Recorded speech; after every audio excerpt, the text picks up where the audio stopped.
Hey everybody. So this is a video that so we kind of have this routine. It's mainly me asking Cole, like, hey, has God spoke anything to you, like, that you think? I don't think that I don't ask her. I don't have to ask her. When she gets a thought or God's telling her something, she's going to tell me about it.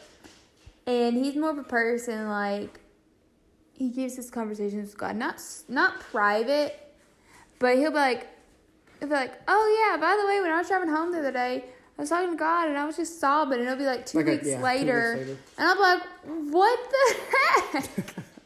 what's going on? And so that's kind of who he is as like a person. I think about things and then I think about them again, and then I think about them again later. And then he's like, oh yeah, by the way, I thought about this a month ago. And so last week while he was mowing, he was talking to God, and he had his headphones on, and he's talking to God while he's mowing the yard, and he's just like, God, blah, blah, blah, having their conversation, because I really don't know what they talk about, like, detail for detail, and he came back in, and I was like, blah, and he's like, God spoke something for me, and then I kept on, like, I'm not nagging him, but I was like, hey, like, She keeps reminding me because I'm scatterbrained. like, I jump to one thing to the other. If you don't give him a calendar and Post-it notes, I need a list. And, like, text it to him as well, like, it ain't gonna happen. And so today at dinner, I was talking to him about it, and he was, like, telling me what he was going through his things that he was gonna do tonight. And I just was like, well, when are you gonna make the YouTube video? And he was like, oh, it's like, I've still not done that. And I was like, nope. And he's like, well, I need to do that. And he's like, let's do it tonight. And so I'm going to give it over to him. So today, the thought I had is just, I think it's, it happened last week. God was talking to me and I was talking to God. But I think it all stemmed from a message that I had heard at church. And it just, the message, the main point of the message wasn't even this, but it was kind of like a side piece. I was going to say, I don't even think they use it. I know the message you're talking about. It's something that got to me, and it's just like, I think they briefly mentioned that, like, the world lies to us. That's all they said. And it sprouted this for me, but it just made me think about how deceitful the world is and how corrupt and gross and dirty it is. And it led me to think about the verse where Jesus talks about being the truth, and that's in John 14:6, and he's talking to Thomas, and he says, I am the way, the truth, and the life. No one comes to the Father except through me. Now, to put that as simple as possible, I mean, we talked about it the other day. With the Israelites, they had to do 5 different things and then sacrifice a goat on an altar of fire to be clean of sin. Mm-hmm. And now we talk to Jesus, and we're like, hey, I'm sorry. I messed up. Which, when he says that, like, Jesus ultimately came as the ultimate sacrifice. So we no longer had to sacrifice a lamb and say, like, and do, like, offerings. Because they had to do offerings that smelled good. Mm-hmm. They had to do herbal offerings. They had to do They had to do so many different types of offerings when you're reading throughout this. So you'll be like, oh, they did an offering of just, like, grains, and you're like, okay, and you find out what that means, and then they did an offering of that was pleasing to God, so it meant it smelled good, and you find out why they did that, and so when Jesus came, he was ultimately the main sacrifice lamb, and he was like, sacrifice. You no longer have to do this. He rewrote the rule book, and so, yeah. But Genesis. Yeah. Sorry, it's my brain. See, that's what we're talking about. But this world's been corrupt since Lucifer was cast out of heaven. And Lucifer is Satan. And if you don't know, Lucifer was an angel in heaven. And he was considered the most beautiful angel. Mm-hmm. He was the leader of worship in heaven. And it talked about when they would sing, the light would shine through him and just light up everything around him. And he was the most beautiful angel up there. But there was one day that he decided that he wanted to be the main boss man, and he wanted to take God's job, and proceeded to convince and deceive a few other angels to try and take over heaven. I believe it was 31 angels. Yeah. I think it was 31 other angels.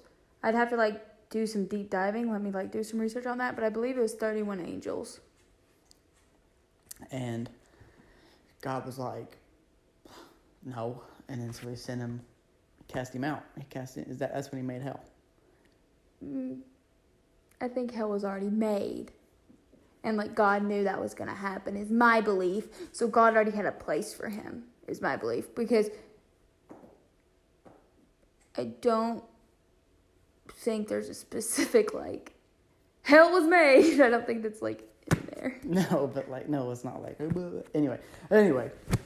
I imagine heaven and hell were already made, and then earth was made. That's just my belief, though. Okay.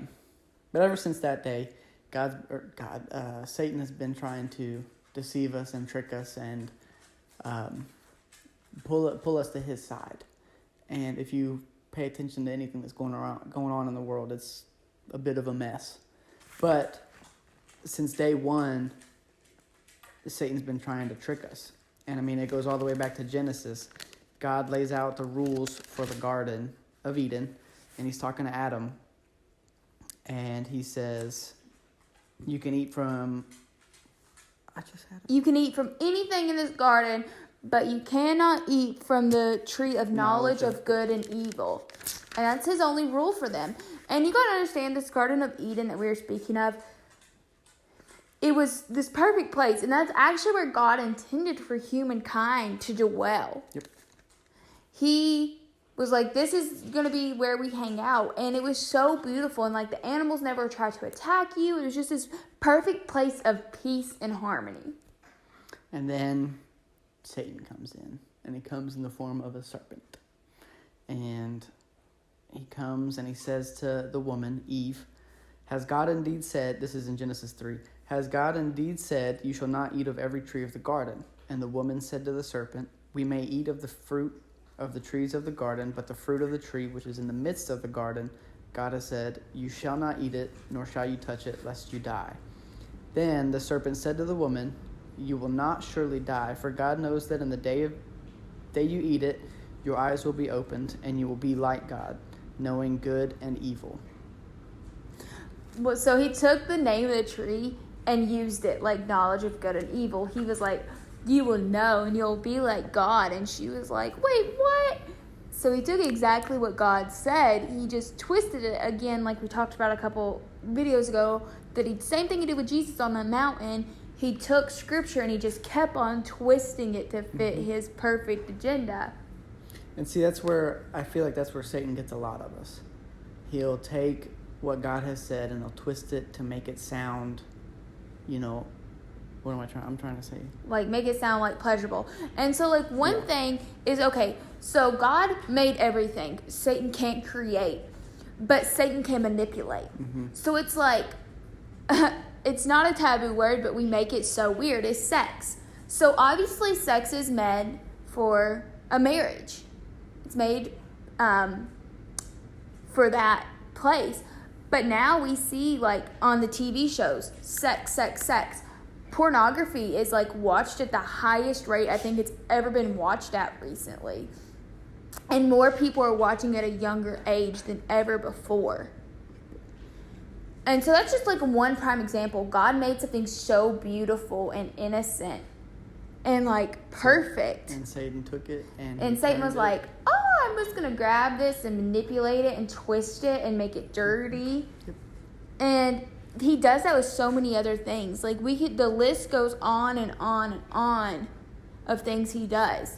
We could sit here all night and talk about stuff beautiful things that God has created for us to experience, and Satan has taken and twisted to be, a stumbling block for us. Because he knows what heaven is like. He's been there. So now that he's not allowed to go back, Satan wants to do...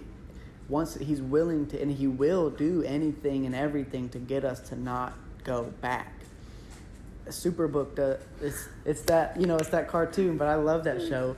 They have an episode on this, and it's one of the characters. His dad's a scientist, and like they're super smart, and he wants to ride this jetpack, and so Satan just got kicked out of heaven by Michael, and he's like asking Chris to help him, like, help me, I'll give you whatever you want, I'll make you the ruler of this world. And Chris sees the dream of him flying on a jetpack, and he's like, I'll give you whatever you want, just help me, pull me up. And then luckily Michael comes in, throws a sword at him, knocks him off the cliff. It's great. It's super theatrical, fun to watch, and it makes it easy to understand. But that's what happens. He'll try anything to get us to come over to his side. He'll make it sound super good for us and the best thing that we could ever have, when it's really... But what he does, sorry to interrupt you, is like he makes it, like he wraps it in this beautiful little package, and then you open it and you're playing with it, and it's like Christmas. But the next morning, he's like, they realize it wasn't great, so he starts showing shame and guilt, and he tells you nobody can ever love you, and that he'll make you feel so lonely and isolated. And then you're like, well, crud, I can't do anything, and I feel so alone, and I don't feel like worthy enough to go to God. Mm-hmm. And then he's like, well, just do it again, and like it'll make you forget about it. Come do this, it'll make you feel better. Oh, I can't believe that you just did that. How can you live with yourself after doing that? And that's what he does. He just, oh, it's so beautiful, it's so perfect, bam! Yep. But then Jesus comes in, and he's the perfect sacrifice. He died on the cross, he shed his blood for us, and he says, no matter what you've done, ask for forgiveness, and you're forgiven. Yeah. And, I mean, I think he gives a beautiful example of when he's hanging on the cross, dying, and that thief looks over at him, and he's like, will I be in paradise? Like, I want to get saved. And Jesus like, I'll see you there. I'll see you there. And I think that's like, you live this life of just awfulness. And that's just who Jesus is. Jesus is just like, come, experience me. Because I will say, like, once you experience him one time, and I don't mean like you go to church and you're like, oh yeah, I went to church. No, I'm talking about like you experience Jesus. Like, you're sobbing and like you feel warm and goopy at this, and like you're just like, what is this feeling? But like when you experience him, I feel like a big brownie. You feel like the softest person, but at the same time, you feel like 10 feet tall and bulletproof, and you're like, nothing can stop me. And that's just like, that's the experience with God. When you have that experience, you're like, I don't want anything else. Nothing else in this world will ever make me feel this way. Yep. So, yeah. Yep. That's all I got.